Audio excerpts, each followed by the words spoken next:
ঈদযাত্রায় সড়ক ও সেতুর টোল প্লাজার যানজটের আশঙ্কা নিয়ে দৈনিক প্রথম আলো তাদের প্রধান শিরোনাম করেছে। ঈদের টোলগড়ে যানজটের সংখ্যা, স্বয়ংক্রিয় ব্যবস্থার ব্যবহার কম, সড়ক ও সেতুর টোলঘর। বড় ছুটি ও উৎসবের সময় দেখা যায় টোলঘর কেন্দ্রিক দীর্ঘ যানজট। এবার ঈদেও যানজটের আশঙ্কা করা হচ্ছে। স্বয়ংক্রিয় টোল ব্যবস্থা আছে, ব্যবস্থা নেই। 90% যানবাহনে বিআরটিএল লাগানো শনাক্তকরণ স্টিকার অকার্যকর। 30,646টি সহজের টোল প্লাজায় নিবন্ধিত যানবাহন। 250টি যান দৈনিক গড়ে যমুনা সেতুতে স্বয়ংক্রিয় টোল দেয়। 10% ছাড়, স্বয়ংক্রিয় ব্যবস্থায় টোল দিলে ছাড় দেয় সহজ। জাতীয় গণহত্যা দিবস নিয়ে পত্রিকাটির এক কলামে একটি প্রতিবেদন করেছে। তার শিরোনাম দেওয়া হয়েছে, আজ গণহত্যার বিভীষিকাময় কাল রাত। বাংলা নববর্ষের প্রস্তুতি নিয়ে পত্রিকাটির রিপোর্টে শিরোনাম করা হয়েছে, নববর্ষের শোভাযাত্রায় ভাস্কর্যে থাকবে শহীদ আবু সাইদ।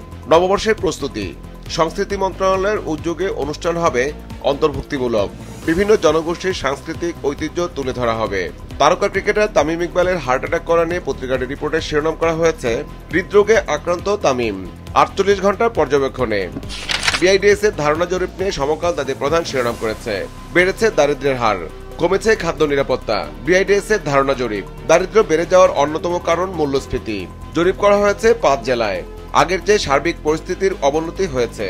নোয়াখালীতে এনসিপি নেতা মাসুদ হান্নানের উপর হামলা নিয়ে পত্রিকাটির রিপোর্টে শিরোনাম করা হয়েছে, পথসভায় বাধা, হামলায় আহত মান্নান মাসুদ।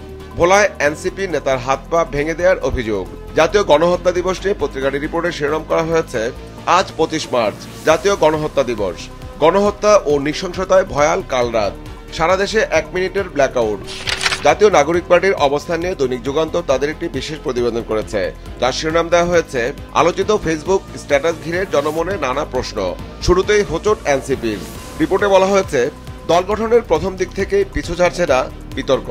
দীর্ঘ হচ্ছে অভিযোগের তালিকা, দলের মধ্যে সমন্বয়ের অভাব, বাড়ছে চাপা অসন্তোষ। তামিম ইকবালের হার্ট অ্যাটাক করা নিয়ে পত্রিকাটির রিপোর্টে শিরোনাম করা হয়েছে, মাঠ থেকে হাসপাতালে তামিম ইকবাল, হৃদরোগে আক্রান্ত। গণমাধ্যম কর্মীদের ইফতার মাহফিলে তারেক রহমানের দেয়া বক্তব্য নিয়ে পত্রিকাটির রিপোর্টে শিরোনাম করা হয়েছে, ইফতার মাহফিলে তারেক রহমান, সেনাবাহিনীকে জনগণের মুখোমুখি করা হচ্ছে। প্রধান উপদেষ্টার আসন্ন চীন সফর নিয়ে পত্রিকাটি একটি বিশেষ প্রতিবেদন করেছে। যার শিরোনাম দেওয়া হয়েছে, প্রধান উপদেষ্টা চীন যাচ্ছেন কাল, ভূরাজনৈতিক ও কৌশলগত কারণে তাৎপর্যপূর্ণ সফর। ইউনুস জিনপিং বৈঠকে বিশেষ নজর যুক্তরাষ্ট্র ও ভারতের। রাষ্ট্র সংস্কার ইস্যু নিয়ে দৈনিক কালের কণ্ঠ তাদের একটি বিশেষ প্রতিবেদন করেছে। যার শিরোনাম দেওয়া হয়েছে, সংস্কারে আশা নিরাশা, রাষ্ট্র মেরামতের সুবর্ণ সুযোগ হারানো ঠিক হবে না। বদিউল আলম মজুমদার, নির্বাচন সংশ্লিষ্টতার বাইরে আপাতত কোনো সংস্কারের প্রয়োজন নেই। বিএনপি, আগে প্রয়োজনীয় সংস্কার তারপর নির্বাচন। জামাত, ফুটবলের এশিয়ান কাপের বাছাই পর্বের খেলা নিয়ে পত্রিকাটির রিপোর্টের শিরোনাম করা হয়েছে, এশিয়ান কাপ বাছাই পর্ব, ভারত বাংলাদেশের দ্বৈরথ আজ। তামিম ইকবালের হার্ট অ্যাটাক করা নিয়ে পত্রিকাটির রিপোর্টের শিরোনাম করা হয়েছে, মৃত্যুর দুয়ার থেকে ফিরলেন তামিম। দেশের বিভিন্ন উপজেলার স্বাস্থ্য কমপ্লেক্সের চালচিত্র নিয়ে দৈনিক দেশ রূপান্তর তাদের একটি বিশেষ প্রতিবেদন করেছে। যার শিরোনাম দেওয়া হয়েছে, চিকিৎসকের 75% পদ শূন্য, উপজেলা স্বাস্থ্য কমপ্লেক্স। সংযুক্তিতে অন্য হাসপাতালে 2000-এর বেশি, কর্মরত মোট চিকিৎসক 25%। আগের সংযুক্তি বাতিল ও নতুন চিকিৎসক নিয়োগ হচ্ছে, স্বাস্থ্য অধিদপ্তর। বিআইডিএস এর গবেষণা জরিপ নিয়ে পত্রিকাটির রিপোর্টের শিরোনাম করা হয়েছে, 24-এ বেড়েছে দারিদ্র্য ও খাদ্য নিরাপত্তাহীনতা। চট্টগ্রাম সন্দ্বীপ রুটে সাগরপথে ফেরি উদ্বোধন নিয়ে পত্রিকাটির রিপোর্টের শিরোনাম করা হয়েছে, লজ্জামুক্ত হল সন্দ্বীপ।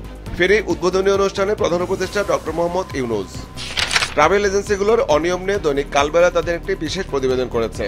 যার শিরোনাম দেওয়া হয়েছে, 30 ট্রাভেল এজেন্সির আয়কর নথি তদন্ত করছে এনবিআর।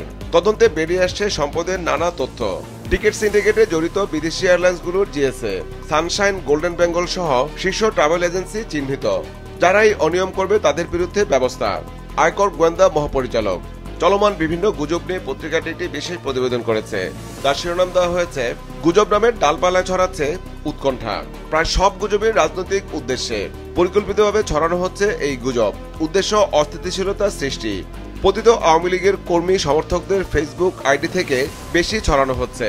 ভিউ বাড়াতেও কিছু কিছু কন্টেন্ট ক্রিয়েটরও এই অপকর্মে লিপ্ত। সাইবার স্পেসে নজরদারি বাড়াচ্ছে পুলিশের সাইবার ইউনিট। নোয়াখালীতে এনসিপি নেতাকর্মীদের উপর হামলার ইস্যুতে পত্রিকাটির রিপোর্টের শিরোনাম করা হয়েছে, মান্নান মাসুদের পথসভায় হামলা, আহত 20, নোয়াখালীর হাতিয়া। বিভিন্ন মন্ত্রণালয়ের কর্মকর্তাদের প্রশিক্ষণের পেছনে মোটা অঙ্কের ব্যয় নিয়ে দৈনিক বাংলাদেশ প্রতিদিন তাদের একটি বিশেষ প্রতিবেদন করেছে, যার শিরোনাম দেওয়া হয়েছে প্রশিক্ষণ হয়ে গেল 19,000 কোটি টাকা।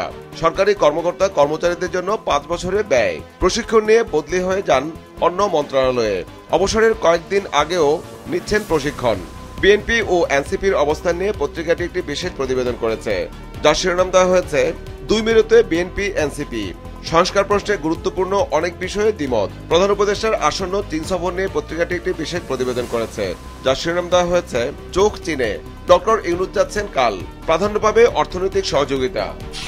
সংস্কার ইস্যুতে নিয়ে আজকের পত্রিকা তাদের একটি বিশেষ প্রতিবেদন করেছে, যার শিরোনাম দেওয়া হয়েছে সংস্কার হবে অধ্যাদেশে, পরে সংবিধান সংশোধন, রাষ্ট্র সংস্কার।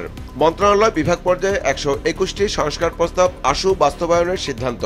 সংবিধান সংশোধন করে বাস্তবায়নযোগ্য 2 প্রস্তাবও অধ্যাদেশ দিয়ে বাস্তবায়ন। এভাবে অধ্যাদেশ জারির বিষয়টি ভবিষ্যতে প্রশ্নের মুখে পড়বে বলে মনে করেন আইন বিশেষজ্ঞরা। অফিসার্স অ্যাড্রেসে সেনাপ্রধানের বক্তব্য নিয়ে পত্রিকাটির রিপোর্টে শিরোনাম করা হয়েছে উস্কানিতে প্রভাবিত না হতে বললেন সেনাপ্রধান। সাংবাদিকদের সম্মানে দেওয়া ইফতার মাহফিলে তারেক রহমানের বক্তব্য নিয়ে পত্রিকাটির রিপোর্টে শিরোনাম করা হয়েছে সেনাবাহিনীকে জনগণের মুখোমুখি করার চেষ্টা হচ্ছে, তারেক রহমান।